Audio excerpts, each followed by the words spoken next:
ابتدا ہے رب جلیل کے بابرکت نام سے جو دلوں کے بھید خوب جانتا ہے۔ السلام علیکم ناظرین کرام۔ آج میں حضرت نوح علیہ السلام کی زندگی مبارکہ کا دوسرا حصہ بیان کروں گا۔ جب اللہ تعالیٰ نے حضرت نوح علیہ السلام کو کشتی بنانے کا حکم دیا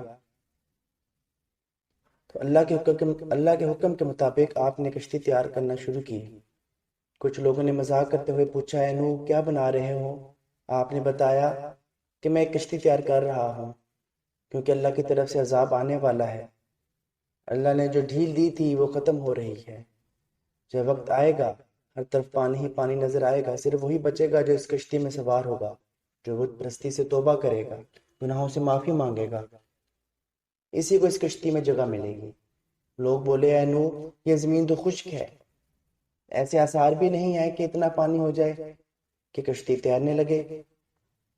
نوح کا تو دماغ ہی چل بسا ہے۔ حضرت نوح علیہ السلام اس قسم کی باتوں سے بالکل مایوس ہو چکے اور اصلاح کی کوئی امید ہی نظر نہیں آ رہی تھی۔ جب کشتی بن کر تیار ہو گئی تو لوگ کشتی میں غلاظت پھینک دیتے۔ کشتی میں کوئی ایک ایسی جگہ نہ تھی جہاں غلاظت نہ ہو۔ کافر غلاظت پھیلانے کے لیے کشتی کے اندر جایا کرتے تھے، یہ ان کا معمول بن چکا تھا۔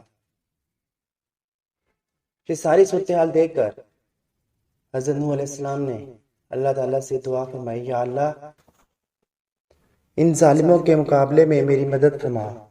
اللہ تعالیٰ نے حضرت نوح علیہ السلام سے فرمایا، اے نوح تو پریشان نہ ہو، اس کا بھی حل کیے دیتا ہوں۔ اللہ تعالیٰ نے ان لوگوں میں کوڑ کی بیماری پھیلا دی۔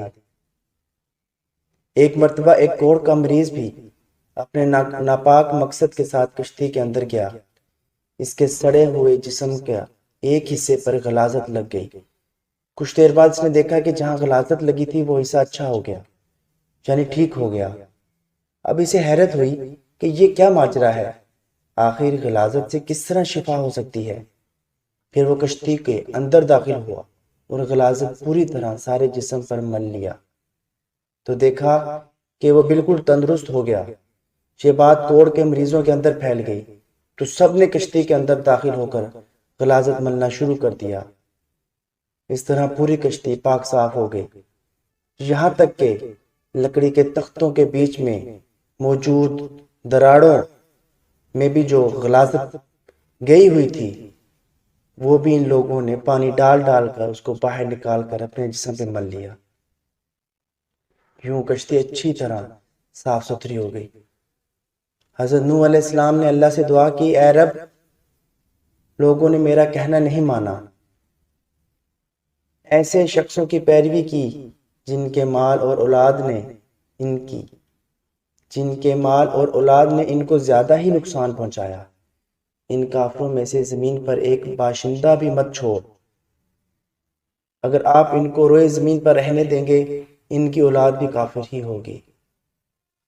آپ کی دعا قبول ہوئی، اللہ کا عذاب آ گیا۔ گھر کے تنور سے پانی ابل پڑا، پانی کا ریلا تیزی سے بہنے لگا۔ جس جگہ سے پانی ابل پڑا وہ جگہ کوفہ کی ایک مسجد تھی جس کا نام مسجد انبیاء ہے۔ دوسری طرف آسمان پر خوفناک سیاہ بادل چھانے لگے۔ حضرت نوح علیہ السلام نے دیکھا کہ زمین سے چشمے پھوٹ رہے ہیں۔ حضرت نوح علیہ السلام نے کہا کہ یہ عذاب کی علامت ہے۔ کافر کہنے لگے کہ طوفان تو آتے ہی رہتے ہیں، بارشیں ہوتی رہتی ہیں، یہ تو کوئی نئی بات نہیں، کچھ دیر بعد موسم بدل جائے گا۔ دیکھتے ہی دیکھتے ہوا کا تیز جھونکا آیا جس سے ہر چیز ہل گئی۔ پھر پانی برسنا شروع ہوا۔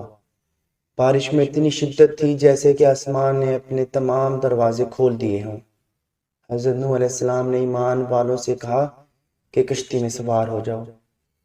اللہ نے فرمایا کہ اے نوح ہر قسم کے جانوروں کا جوڑا بھی کشتی میں سوار کرا لو۔ حضرت نوح علیہ السلام نے اللہ کے حکم کی تعمیل کی، ہر جانور کا جوڑا سوار کر لیا۔ کشتی میں ایک علیحدہ جگہ پر سب جانوروں کو بند کر دیا گیا۔ طوفان چلنے لگا، بارش سے ندی نالے اور زمین پانی سے بھر گیا۔ پھر زمین کے ہر حصہ میں پانی بہنے لگا۔ اب حضرت نوح علیہ السلام کا جہاز تیرنے لگا، پانی اونچا ہو رہا تھا۔ حضرت نوح علیہ السلام کی نظر جب بیٹے پر پڑی تو آواز لگانے لگے، بیٹا اب اس کشتی میں سوار ہو جاؤ، تمہاری جان بچ جائے گی، اب کافروں کا ساتھ چھوڑ دو۔ تو بیٹے نے جواب دیا کہ میں پہاڑ کی اونچی چوٹی پر چڑھ جاؤں گا، پانی وہاں تک نہیں پہنچے گا۔ تب حضرت نوح علیہ السلام نے اللہ سے اپنے بیٹے کے بارے میں سفارش کی کہ میرا بیٹا ڈوب رہا ہے، یہ تو میرے ہی خاندان کا ہے، تیرا وعدہ سچا ہے۔ اللہ نے فرمایا کہ وہ تیرے خاندان والوں میں سے نہیں ہے، تیرے گھر والے تو وہ ہیں جو تجھ پر ایمان لائے ہیں۔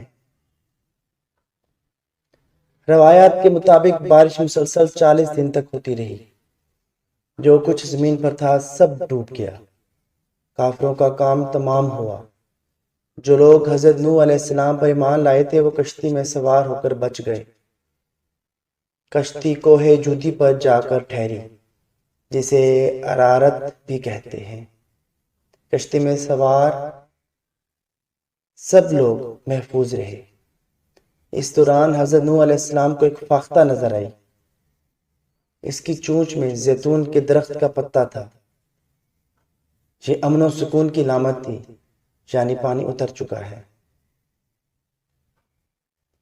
کوہ جودی یا ارارت مشرقی ترکی میں ہے، یہ 16,900 فٹ بلند ہے، جو برف سے ڈھکی رہتی ہے۔ روس کی سرحد بھی اس سے ملتی ہے۔ اس پہاڑ کو ناقابل تسخیر خیال کیا جاتا تھا، لیکن 1929 میں جرمن ماہر طبیعیات جون جیکب نے 2 دفعہ ناکام کوشش کے بعد اسے سر کر لیا۔ کچھ عرصہ پہلے ہزاروں سال کی جمی ہوئی برف کے تودے گرنے سے کشتی نوح علیہ السلام کا ایک حصہ برف سے نکلا۔ کئی ہوا بازوں نے اس کی تصویریں لی۔ ایک اور معلومات کے مطابق 1929 میں ماہر آثار قدیمہ وولی اور اس کے ساتھی نے عراق کے قریب اور کے مقام پر طوفان نوح کے آثار دریافت کیے۔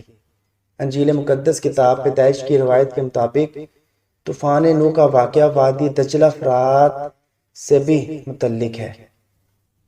عراق میں قدیم زبانوں میں لکھے گئے کتبے دریافت ہوئے، ان میں ایک زبردست طوفان کا ذکر تفصیل سے ملتا ہے۔ ایک ماہر نے دعویٰ کیا ہے کہ اس نے شہر اور کی سب سے نچلی سطح میں طوفان نوح کے آثار پائے۔ عیسائیوں اور یہودیوں کی الہامی کتاب میں ارارت کا ذکر طوفان نوح کے حوالے سے آیا ہے۔ بائبل میں لکھا ہے کہ 7ویں مہینے کے 17ویں دن کشتی نوح ارارت نامی پہاڑ پر آ لگی۔ ناظرین کرام، یہ تھا ہمارے پیارے نبی حضرت نوح علیہ السلام کی زندگی مبارکہ جو میں نے آپ سے بیان کی۔ یقیناً اس سے ہمارے علم میں بہت زیادہ اضافہ ہوا ہوگا۔ اگر آپ کو ہماری ویڈیو پسند آئے تو اسے لائک کریں، سبسکرائب کریں۔ جزاک اللہ۔